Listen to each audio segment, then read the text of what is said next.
Assalamualaikum warahmatullahi wabarakatuh. Innal hamdalillah nahmaduhu wa nasta'inuhu wa nastaghfiruh wa na'udzu billahi min shururi anfusina wa min sayyiati a'malina. May yahdihillahu fala mudilla lahu wa may yudlil fala hadiya lahu. أشهد أن لا إله إلا الله وحده لا شريك له وأشهد أن محمدا عبده ورسوله اللهم فصل وسلم وبارك على هذا النبي الكريم نبينا محمد صلى الله عليه وسلم وعلى آله وصحبه ومن تبعه إلى يوم الدين. أما بعد فيا عباد الله أوصيكم نفسي وإياي بتقوى الله وطاعته لعلكم تفلحون. قال الله تعالى في كتابه الكريم وهو أصدق القائلين يا أيها الذين آمنوا اتقوا الله حق تقاته ولا تموتن إلا وأنتم مسلمون. فإن أحسن الحديث كتاب الله وخير الهدي هدي محمد وشر الأمور محدثاتها وكل محدثات بدعة وكل بدعة ضلالة وكل ضلالة في النار. Alhamdulillah, segala puji bagi Allah Subhanahu wa taala, Tuhan semesta alam, atas limpah nikmat yang diberikan kepada kita semuanya, sehingga meskipun hujan lebat kita masih diberikan kemampuan oleh Allah untuk melaksanakan ibadah sholat maghrib di masjid jami ini. Salawat salam mudah-mudahan terus terkucur keharibaan beliau Rasulullah Muhammad sallallahu alaihi wasallam beserta seluruh keluarga beliau, sahabat, kerabat dan pengikutnya, serta kita semuanya yang insya Allah istiqamah konsisten dalam menjalankan dan mengerjakan sunnah-sunnahnya hingga akhir zaman nanti. Jamaah yang dimulakan oleh Allah, kita kembali akan membahas kitab Taisirul Alam Syarah Umdatil Ahkam sampai hadis nomor 69. Bismillahirrahmanirrahim. Qala al-muallifu rahimahullahu ta'ala wa nafa'na bihi wa bi'ulumihi fid dharaini amin. Bismillahirrahmanirrahim. Anin Nu'man bin Bashir radhiyallahu ta'ala anhuma. Dari Nu'man bin Bashir, semoga Allah ridha kepada beliau berdua. Qala, beliau berkata, sami'tu Rasulullah sallallahu alaihi wasallam yaqul, aku mendengar Rasulullah Muhammad sallallahu alaihi wasallam bersabda, la tusawwunna sufufakum aw la yukhalifanna Allahu baina wujuhikum. Hendaklah kalian semua itu meluruskan saf-saf kalian, atau Allah pasti akan menjadikan kalian saling berselisih di antara kalian. Hadis ini sahih riwayat Al-Imam Al-Bukhari.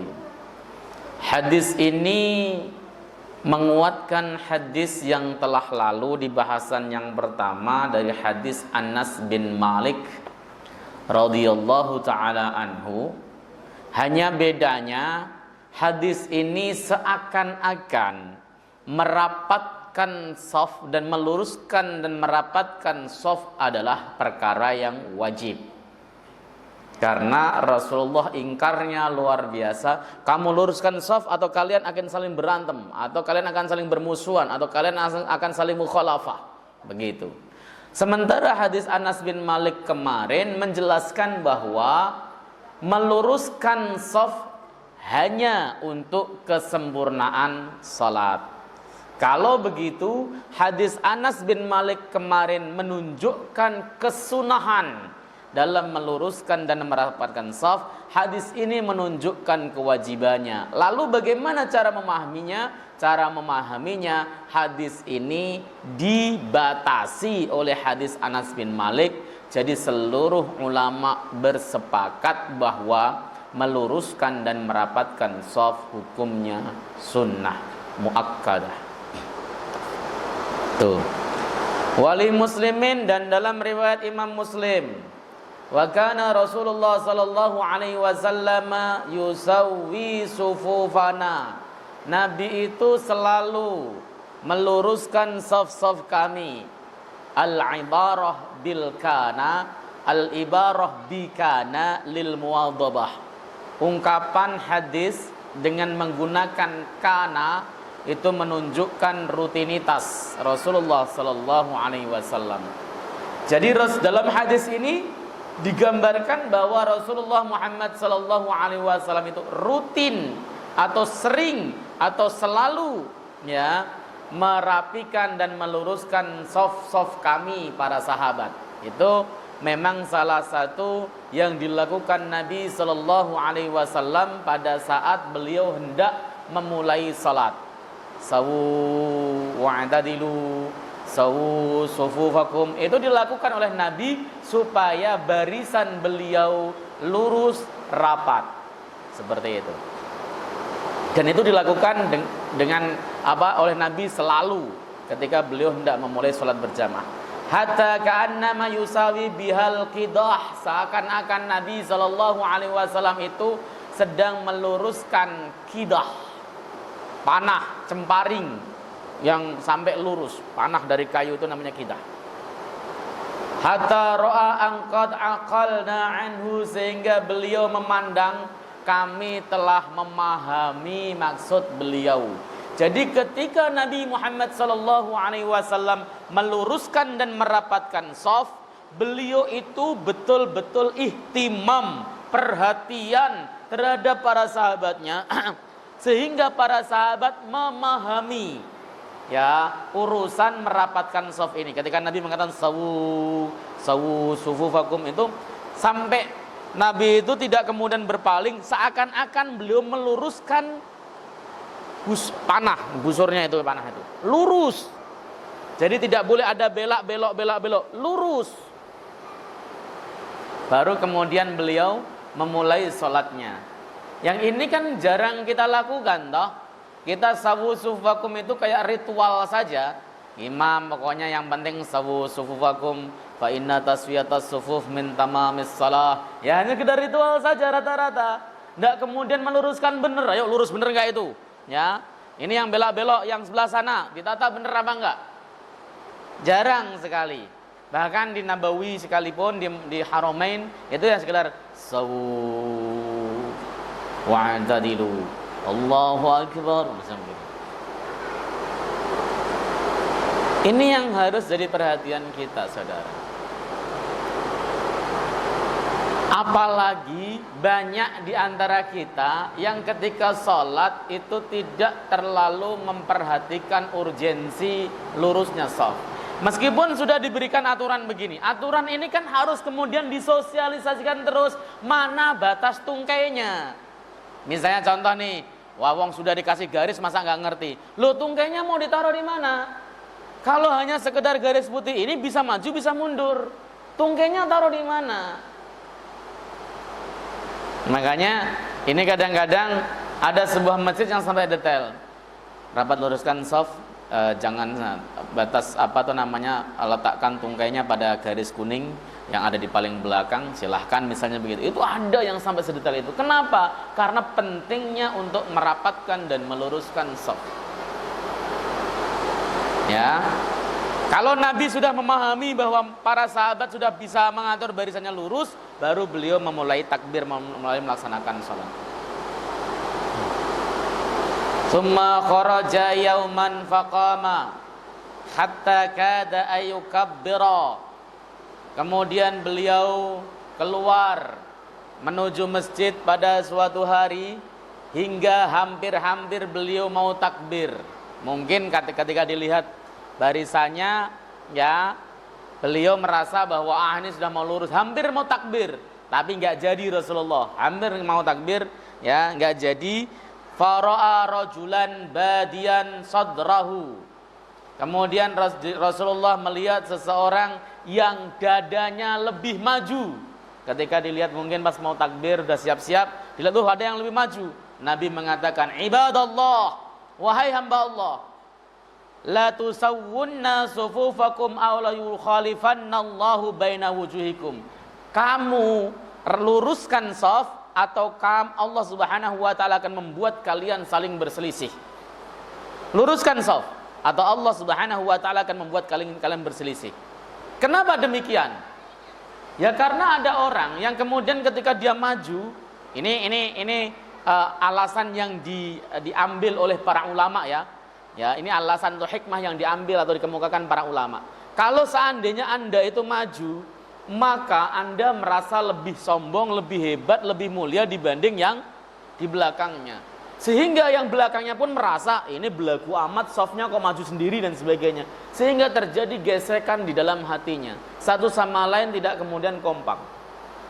Coba kalau kemudian softnya lurus, rapi, ya, kemudian rapat dan sebagainya, dipandang indah dan juga itu saling mempersatukan. Softnya kelihatan bagus, itu akan lebih menenteramkan. Soft kalau rapat juga lebih menenteramkan dibanding dengan soft yang renggang-renggang.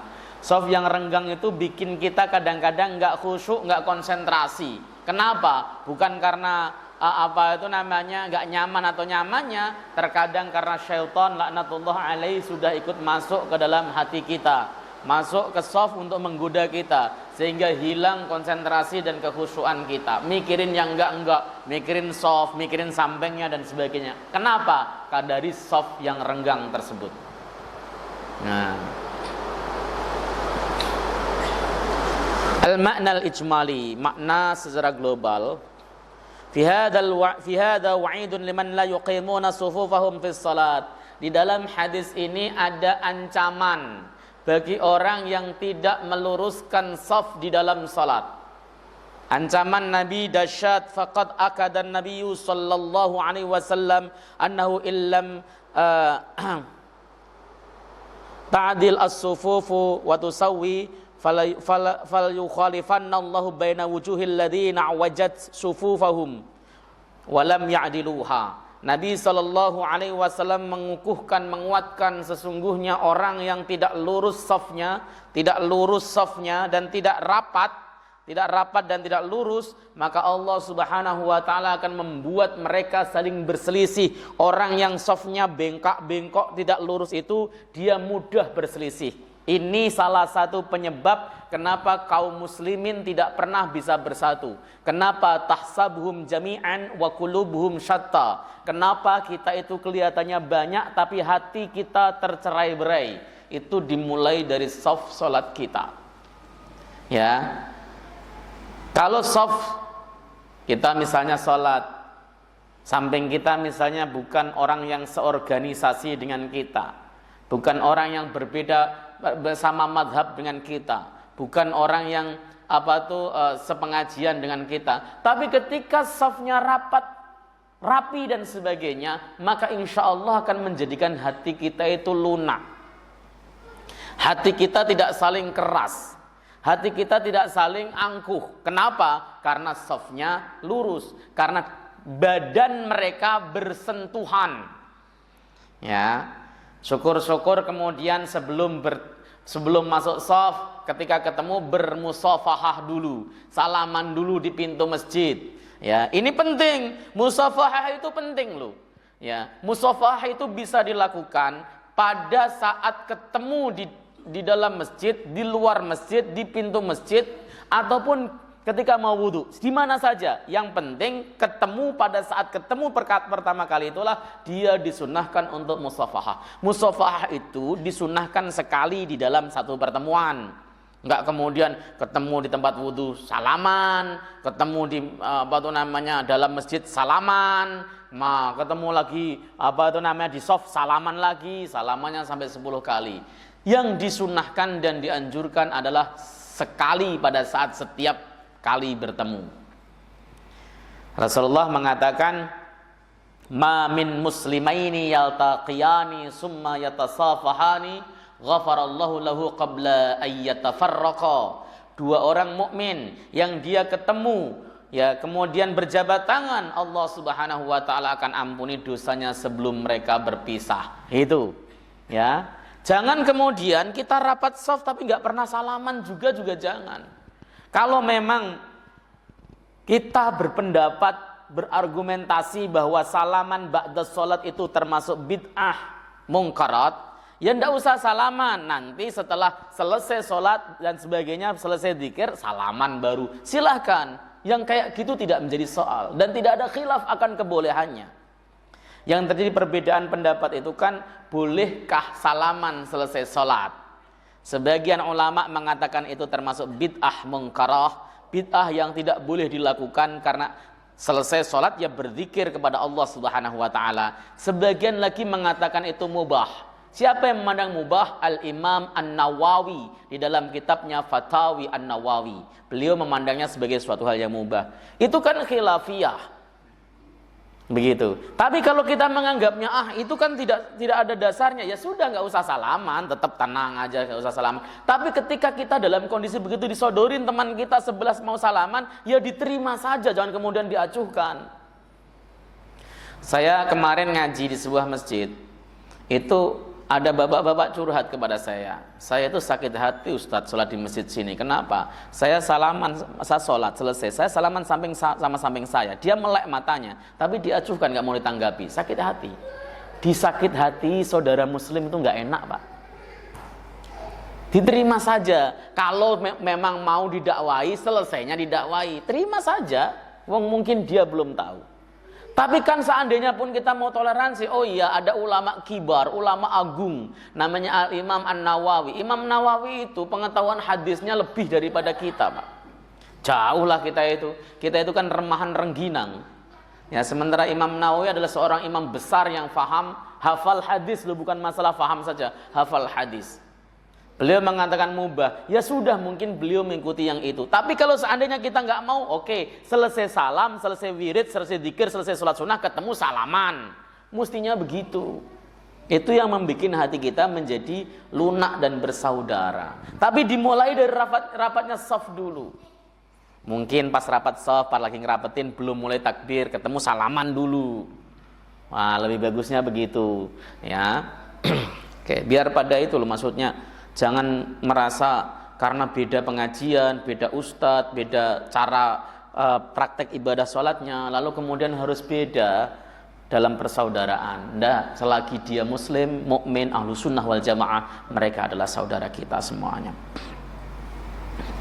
Ya, jadi itu yang kemudian penting sekali. Kenapa? Karena kalau tidak penting, Rasulullah Shallallahu Alaihi Wasallam nggak sampai bersabda begitu. Kalau kalian nggak rapat, maka kalian akan berseteru atau mukhalafah, ya, berbeda satu sama lain terus.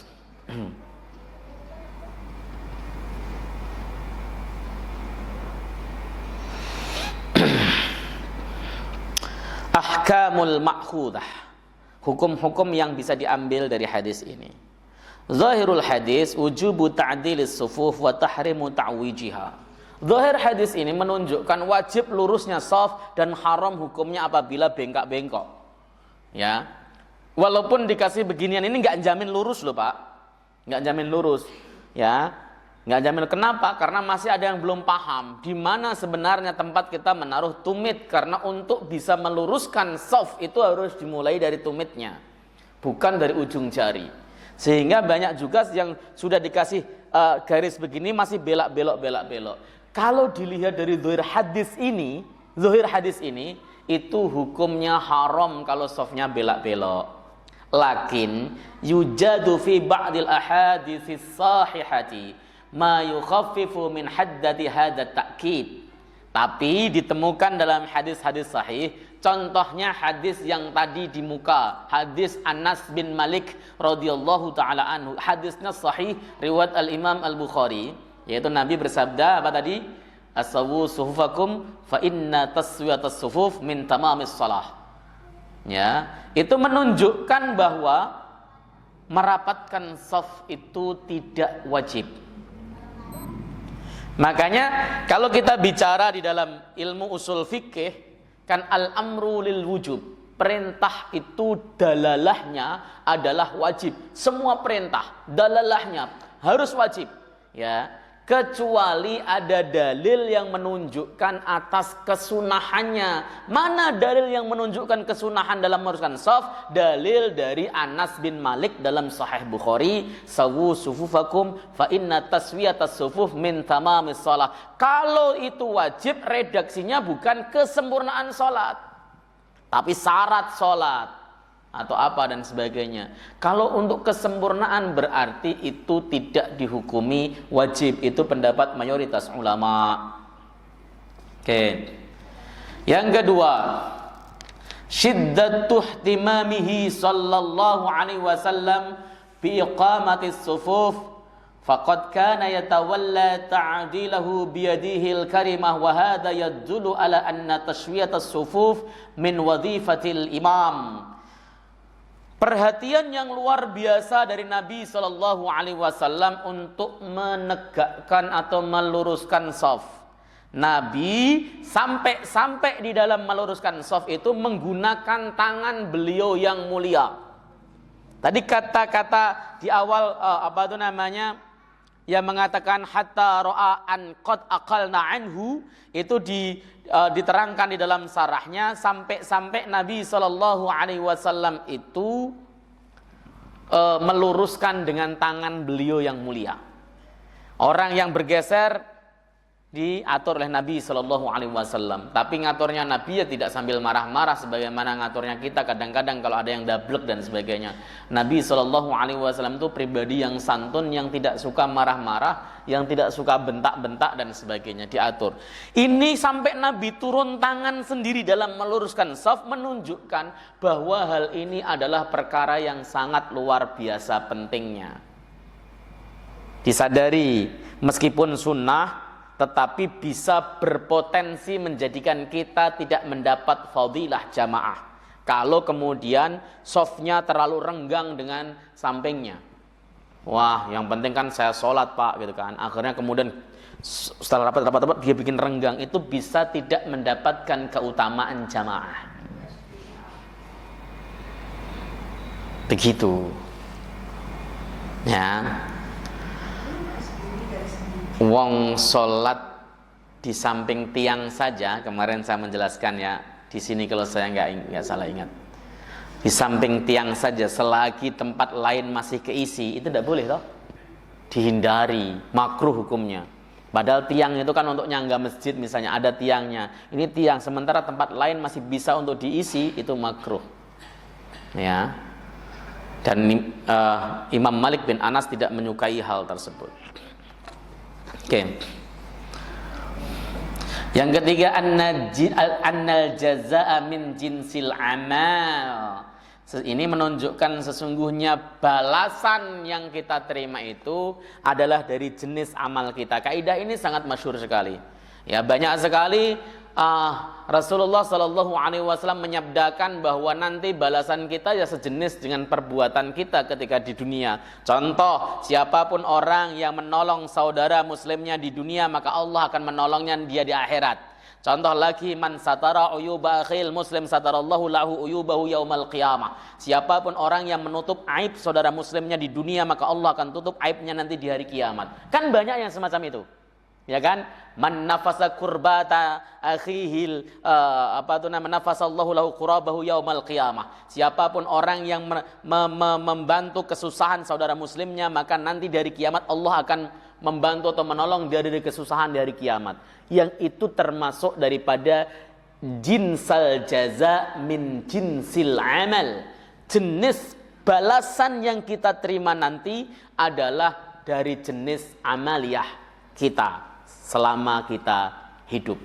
Jadi di dalam hadis tadi kan dikatakan kalau Anda belak-belok nggak lurus, maka Anda akan dibikin oleh Allah Subhanahu wa taala mukhalafah, saling berbeda, saling bertentangan. Kenapa? Karena safnya tidak lurus, tidak seia sekata, tidak padu. Makanya terjadi tahrish, perpecahan di antara kaum muslimin.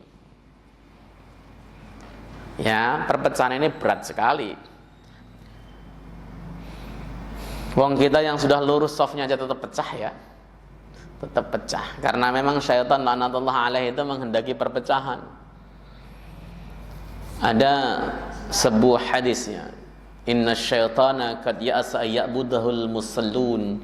Setan itu sudah putus asa untuk menjadikan orang ahli salat menyembah dirinya, itu putus asa. Ya. Kemudian walakin fi tahrishi bainahum, tapi syaitan akan memecah belah di antara kaum muslimin. Jelas. Ya, kaum muslimin itu gampang dipecah belah oleh syaitan, tetapi tidak mudah untuk dimusyrikkan oleh syaitan.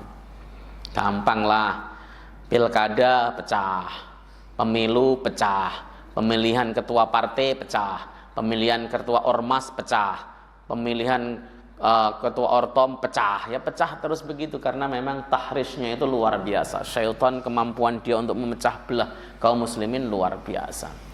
Nah makanya ini kita minimalisir dengan sholat berjamaah. Meskipun berbeda pandangan, berbeda pilihan, wajar. Tapi sholat berjamaah kan sahdu. Jangan sampai kemudian ini imamnya milih partai apa nih? Wah ini saya nggak mau jadi makmum imam yang partainya A misalnya. Ya nggak begitu, karena salah satu syarat imam tidak ada istilah ikut partai A, partai B, partai C misalnya. Atau ini ormasnya apa nih imam ini? Wah ormasnya kok imamnya dari ormas ini misalnya, saya nggak suka dan sebagainya. Selagi dalam lingkup ahlu sunnah wal jamaah pegangannya Al-Quran sunnah, usulnya sama, usulul akidah sama, yang tidak jadi soal. Yang jadi soal itu kalau usulul akidahnya beda.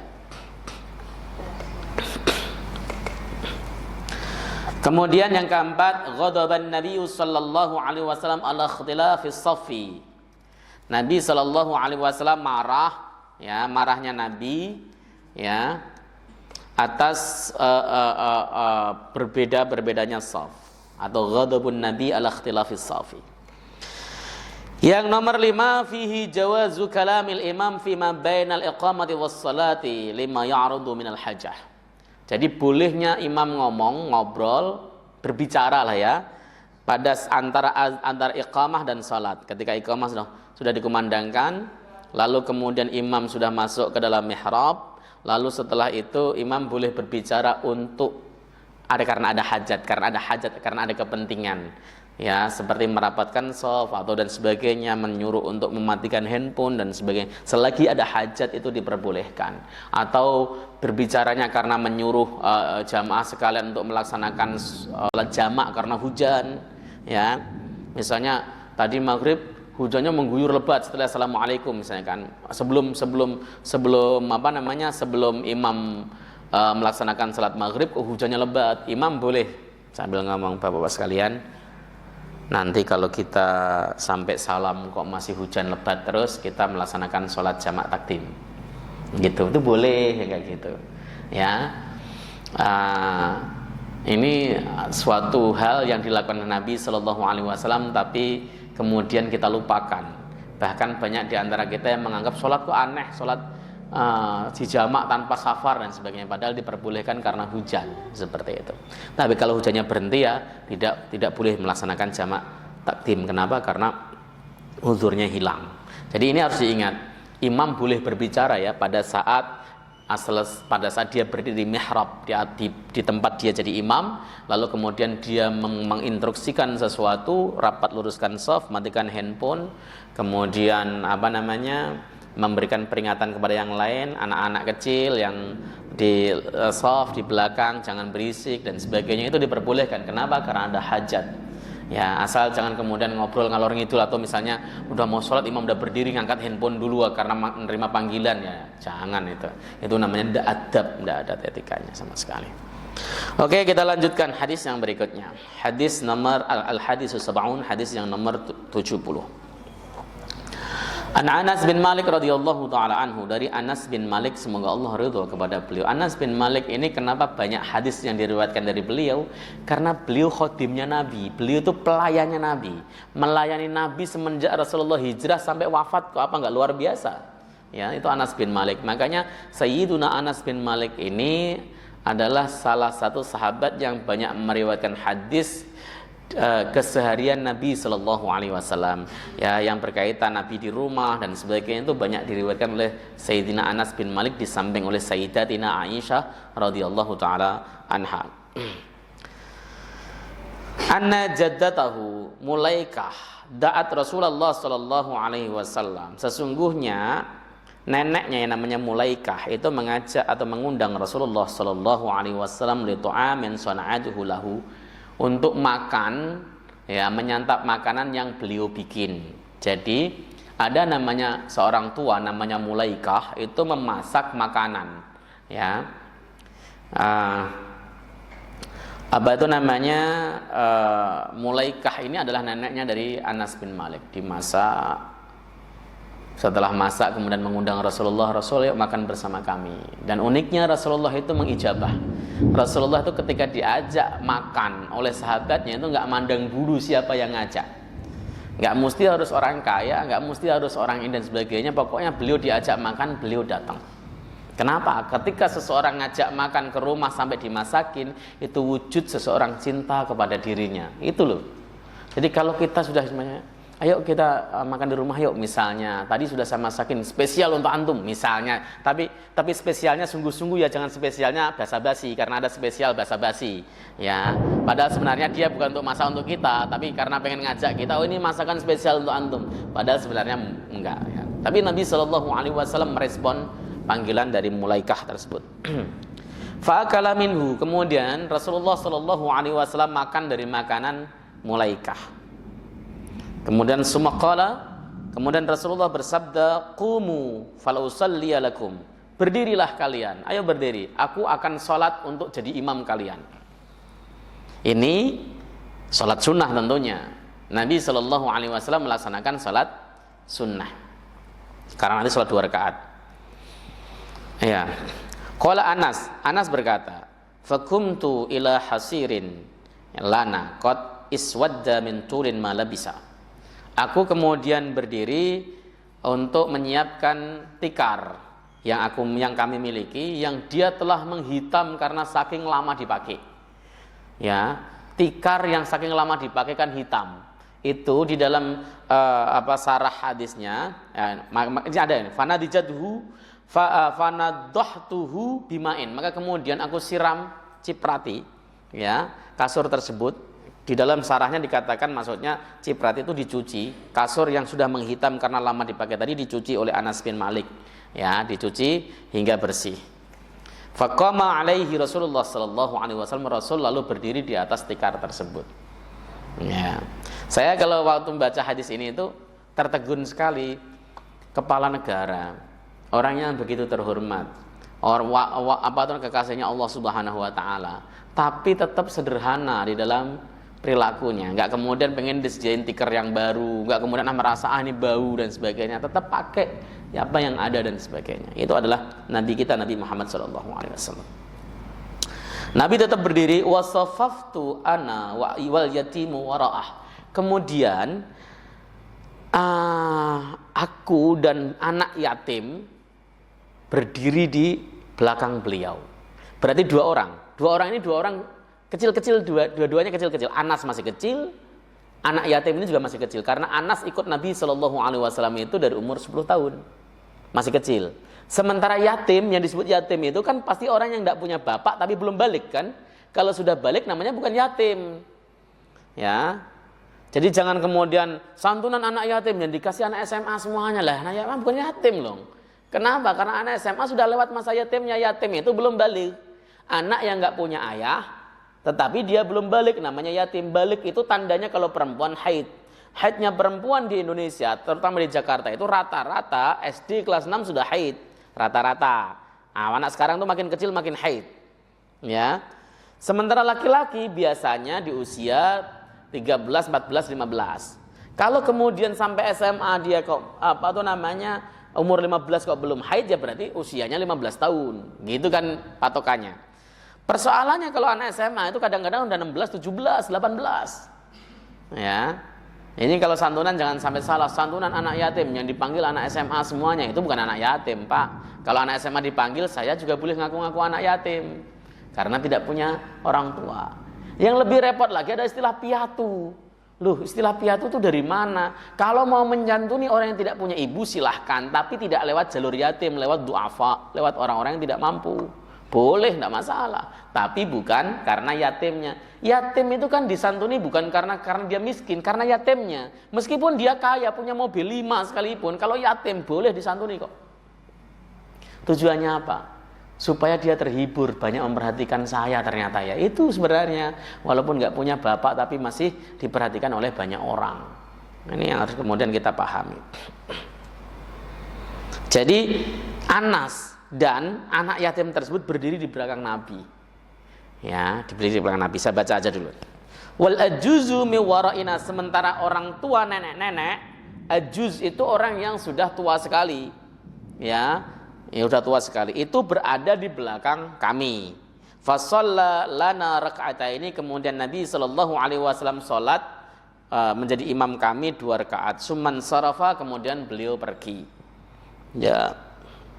Wali Muslim, dan di dalam hadis sahih Muslim, anna Rasulullah sallallahu alaihi wasallam shalla bihi wa bi ummihi wa aqamani an yaminihi. Sesungguhnya Nabi sallallahu alaihi wasallam itu sholat dengannya dan dengan ibunya, lalu kemudian beliau mendirikan aku ya di arah samping kanan. Fa'aqamal mar'a khalfana, kemudian berdirilah seorang perempuan di belakang kami. Ini pengaturan shaf juga. Tapi ada pelajaran-pelajaran istimewa nanti akan diambil dari sana, ya. Yang pertama, ya, sihhatu musafatil ladzi lam yablugh fi sholati. Sahnya membentuk shaf dengan orang yang belum balik dalam sholat. Kita misalnya pulang kerja, masjid sudah selesai melaksanakan sholat, kita baru sampai rumah karena macet dan sebagainya. Anak kita belum sholat, anak kita belum balik, umurnya 10 sampai 11 tahun. Kita ajak sholat jamaah, itu sah, boleh. Dengan catatan tidak hamilun najis, tidak membawa najis. Membawa najis itu seperti pakai pampers atau belum khitan, dan juga tidak bisa membersihkan diri dengan baik. Ya, cebok, ngasal, pipis masih ngeceret kemana-mana dan sebagainya. Tapi kalau anak tersebut sudah tertib, sudah tidak hamilun najis, maka kita boleh sholat bersama dengan mereka, sah. Sebab Nabi SAW melaksanakan sholat di belakang beliau 2 orang anak.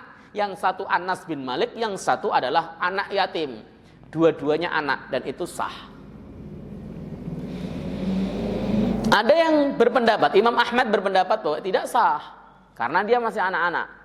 Begitu. Tapi pendapat ini bertentangan dengan pendapat jumhur atau mayoritas ulama, sholatnya tetap sah. Kenapa? Kalau Imam Ahmad kan membedakan, kalau sholat sunnah sah, sholat wajib tidak sah. Jumhur berpendapat, aturan sholat itu antara sunnah dan wajib sama, kecuali ada dalil yang membedakan, baru jadi beda. Aturan sholat, bacaan sholat, semuanya itu antara sholat yang wajib dan sunnah sama, kecuali ada dalil yang membedakan. Contohnya aturan menghadap kiblat. Sholat wajib harus menghadap kiblat dalam keadaan safar maupun hadar. Tapi kalau di dalam sholat sunnah, boleh pada saat kita safar pakai kendaraan, kita tidak menghadap kiblat, menghadap pada kendaraan sesuai dengan kendaraan kita. Itu untuk sholat sunnah, ada pembedaannya. Yang selanjutnya, melaksanakan sholat wajib harus dengan berdiri. Melaksanakan sholat sunnah duduk pun tidak apa-apa meskipun dia kuat berdiri. Yang begini-begini ini karena wujud dalil, ada pembedanya. Tapi kalau tidak ada pembedanya, maka sholat sunnah maupun sholat wajib ya sama. Nah, di sini terkait masalah aturan shaf untuk anak-anak, itu tidak ada pembedanya antara sholat sunnah dan sholat wajib. Tidak ada aturan yang membatasinya atau kemudian aturan yang menjelaskan, Nabi menjelaskan ini untuk sholat sunnah, ini untuk sholat wajib, tidak ada. Kalau begitu bagaimana? Hukumnya sama. Salat sunnah maupun salat wajib, pendapat mayoritas mengatakan boleh untuk membuat shaf dari anak-anak.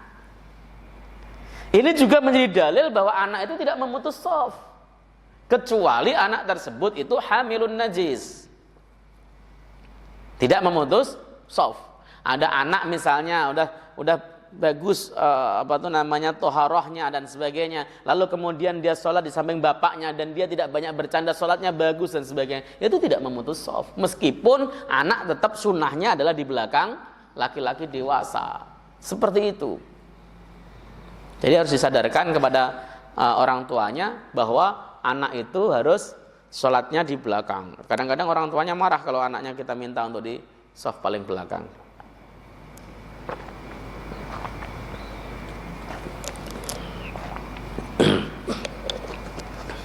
Yang kedua, annal afdhala fi mauqifil ma'mumaini ayyakunu khalfal imam. Yang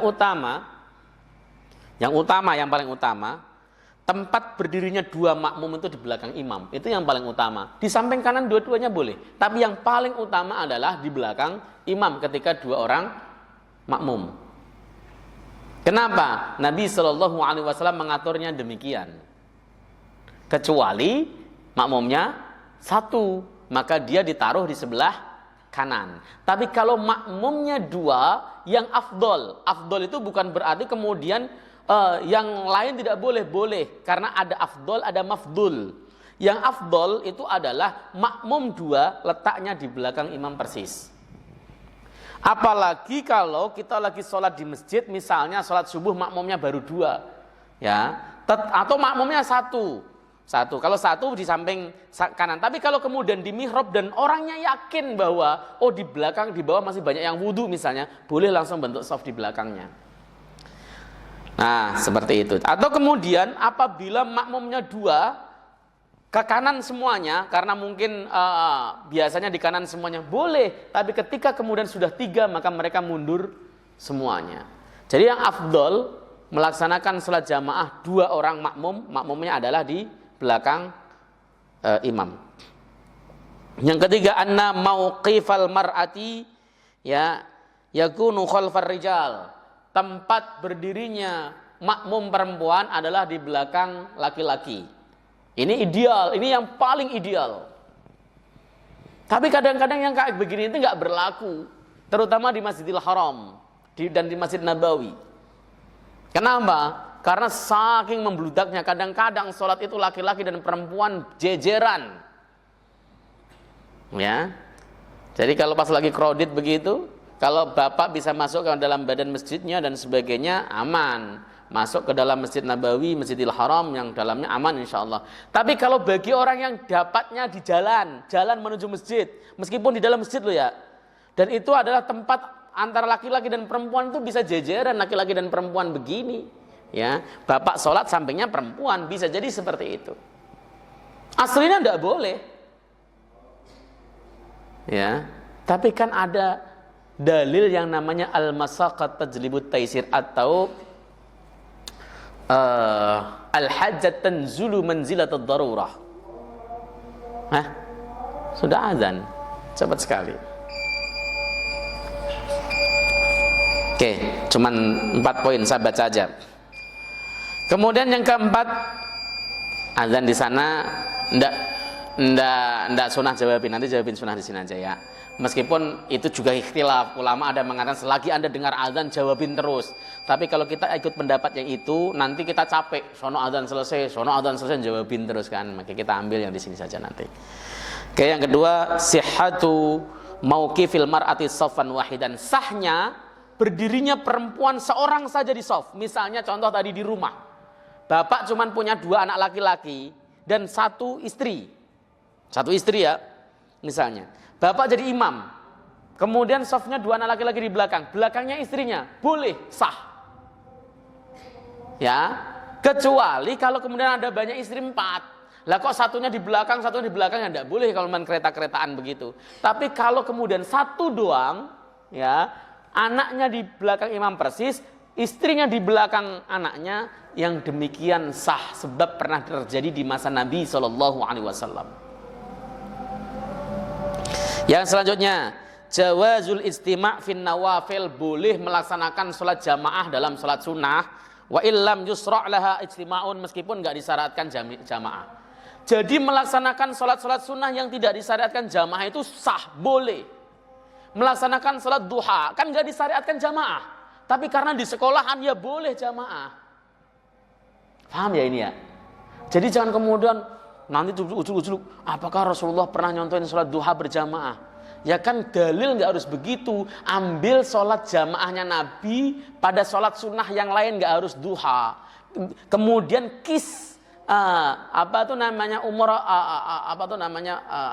amsilat dzalik. Kiaskan contoh-contoh tadi. Dan contohnya ini, Nabi melaksanakan sholat jamaah pada sholat sunnah yang nggak disyaratkan jamaah. Ini kiaskan dengan sholat sunnah lain yang nggak disyariatkan jamaah, kecuali sholatnya memang disyariatkan jamaah yang tidak ada masalah. Sholat sunnah id misalnya, sholat sunnah tarawih misalnya. Tapi kalau kemudian sholat sunnah mutlak dan sebagainya itu nggak disyariatkan jamaah, tapi boleh berjamaah. Karena saya pernah ditanya, Ustadz boleh nggak kita melaksanakan sholat tahajud berjamaah? Ya boleh. Apalagi itu ada hadisnya di dalam hadis Sahih Muslim, Sahih Bukhari dan Muslim. Hudzaifah ibnul Yaman pernah berjamaah sholat malam bersama Rasulullah Muhammad SAW. Dan Rasulullah nggak mengingkari ketika Hudzaifah ikut jamaah. Gitu. Yang nomor 6, jawazus sholati liqasdi ta'limi biha. Boleh melaksanakan sholat untuk mengajari sholat. Nah, kita pengen mengajari siswa kita sholat duha misalnya. Kita pengen ngajari anak kita sholat tahajud misalnya. Kita ajak mereka untuk sholat, setelah kita jelaskan teorinya, kita ajak mereka sholat bareng-bareng. Tujuan saya melaksanakan sholat adalah li ta'limil makmumin, untuk mengajarkan kepada makmum. Contoh, jamaah masjid di sini pernah melaksanakan sholat tasbih nggak? Nggak pernah kan? Ya, berarti Bapak belum melaksanakan satu sholat sunnah yang kesunahannya sudah tegaskan oleh para ulama. Sholat tasbih itu hadisnya sahih, yang dari riwayat Abu Dawud, jangan dari riwayat yang lain, karena macam-macam hadisnya. Al-Imam Ibnul Jauzi memasukkan hadis sholat tasbih ke dalam hadis Al-Mawdu'at, kitab kumpulan hadis palsu, ya, tetapi dari riwayat lain, dan itu sudah dikritik oleh Syekh Nasruddin Al-Albani dalam dalam bukunya dalam al-hadis as-sahihah, ya. Ya, itu sudah dikritik. Kemudian Imam Nawawi juga mengatakan sahih. Kemudian Safi Abdurrahman Al-Mubarakfuri juga mengatakan sahih. Banyak ulama mengatakan sahih. Nah, ini kan belum tahu. Bapak-bapak sudah bisa sholat tasbih belum? Belum. Saya jelaskan caranya. Oh, begini. Nah, supaya lebih gampang, ayo kita sholat tasbih bareng-bareng. Saya melaksanakannya tujuannya pengen ngajarin. Boleh. Paham ya? Paham. Harus paham. Boleh sholat tasbih itu boleh. Ya, sunnah. Kalau nggak dilaksanakan, ya tidak apa-apa sih, namanya sunnah. Tapi ya ada sunnah Nabi yang kemudian kita nggak pernah nyoba. Cobalah melaksanakan sholat tasbih. Dan hadisnya sahih. Ya, saya pernah menulis khusus masalah dalil sholat tasbih ini dan mengomentari riwayat-riwayat yang mendhaifkannya. Oke. Saya rasa begitu. Yang ketujuh adalah tawadhu'un Nabi, tawadhu'nya Nabi yang luar biasa, wa karam khuluqihi, dan mulianya akhlaknya Nabi sallallahu alaihi wasallam. Saya rasa begitu, mudah-mudahan manfaat. Assalamualaikum warahmatullahi wabarakatuh.